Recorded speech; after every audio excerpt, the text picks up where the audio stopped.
नई नई शादी हुई। सुंदरी और राजू के बीच सुहाग रात में कुछ नहीं हो पाता क्योंकि सुंदरी अंदर से काफी डरी हुई है। वैसे राजू भी कोई जबरदस्ती नहीं की और सोने के लिए बाहर चला जाता है। अगले सुबह राजू जब ऑफिस जाने के लिए निकलता है तो वह सुंदरी को आवाज लगाने पर सुंदरी घर पर नहीं थे। घर के हर एक जगह ढूंढने पर सुंदरी कहीं पर भी नजर नहीं आ रहा। राजू सोचने लगता कहीं लड़की घर छोड़कर तो नहीं चली गई। अब राजू घर के बाहर रास्ते पर सुंदरी को ढूंढने निकल पड़ा, लेकिन कहीं पर भी सुंदरी की अता पता नहीं मिलती। राजू काफी परेशान हो जाता है। सुंदरी को ढूंढते हुए घर चला आता है। वह देखता है इधर सुंदरी छत पर एक कोने में बैठी हुई है और काफी डरी हुई सी है। राजू पूछने पर सुंदरी कहती है उसे घर जाना है, वह यहाँ नहीं रह सकती। पर जैसे तैसे राजू उसे समझा लेता है और ऑफिस जाते हुए सुंदरी अकेले घर पर बोर ना हो, राजू अपने दोस्त के घर अनीता के यहाँ सुंदरी को छोड़कर राजू ऑफिस के लिए निकलता है। इधर अनीता सुंदरी को बैठने के लिए कहते हुए उसके लिए पानी लाने जाती है। सुंदरी बैठी हुई थी। उतने में अनीता के हस्बैंड नहाते हुए जब आता, नंगे शरीर में आदमी को देख सुंदरी अपने मुंह फेरती है। रात में राजू जब ऑफिस से घर आता है, राजू सुंदरी को कहते हुए क्या तुम मेरे लिए एक कप चाय बना सकते हो? सुंदरी राजू के लिए चाय बनाने किचन में चली जाती है। सुंदरी को खुश मिजाजी देख राजू मन ही मन कहते हुए लगता है आज रात सब कुछ होने का चांस है, क्योंकि दोनों की शादी हुए 2 दिन हो गया परंतु दोनों के बीच अभी तक सुहागरात नहीं हो पाया सुंदरी की डर के वजह से।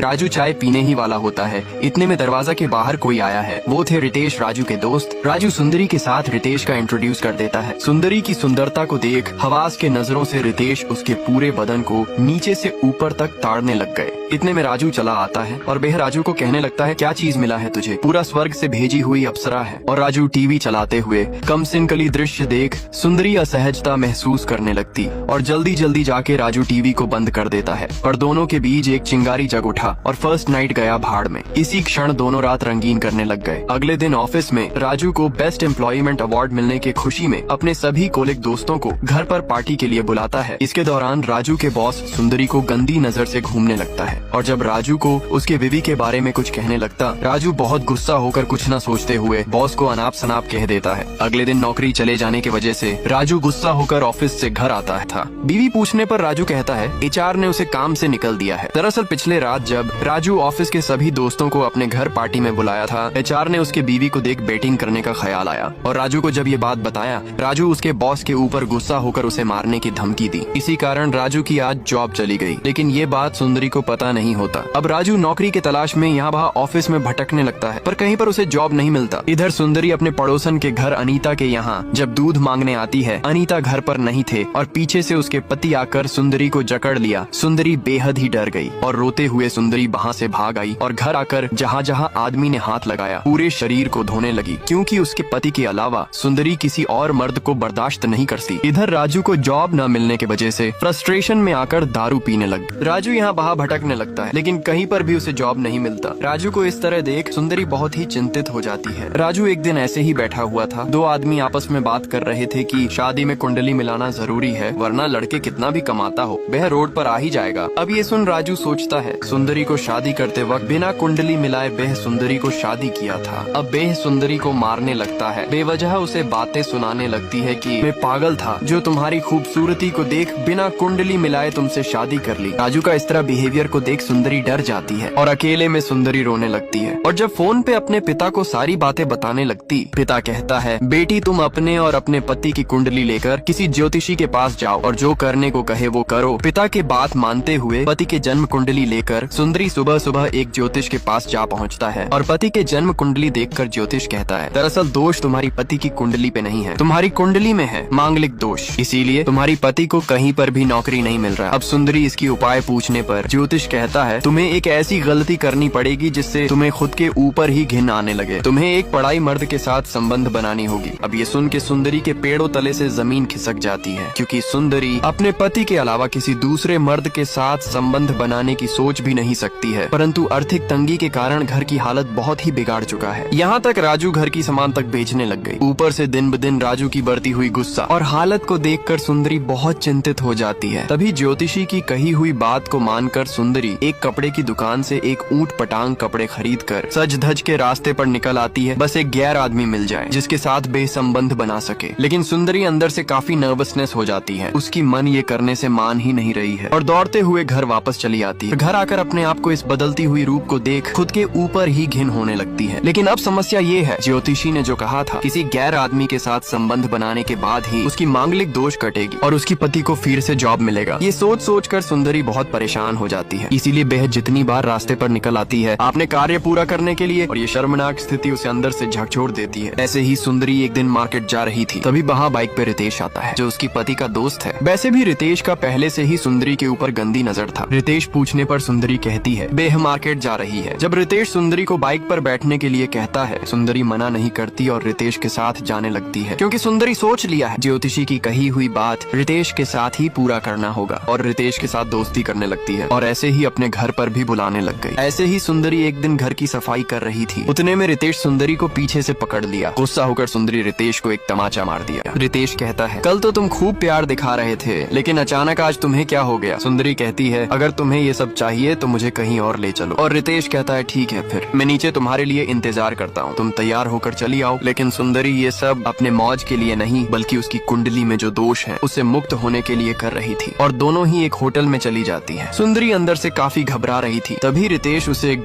.com वाली वीडियो दिखाती है, जहाँ पर सुंदरी उस भांड ज्योतिषी को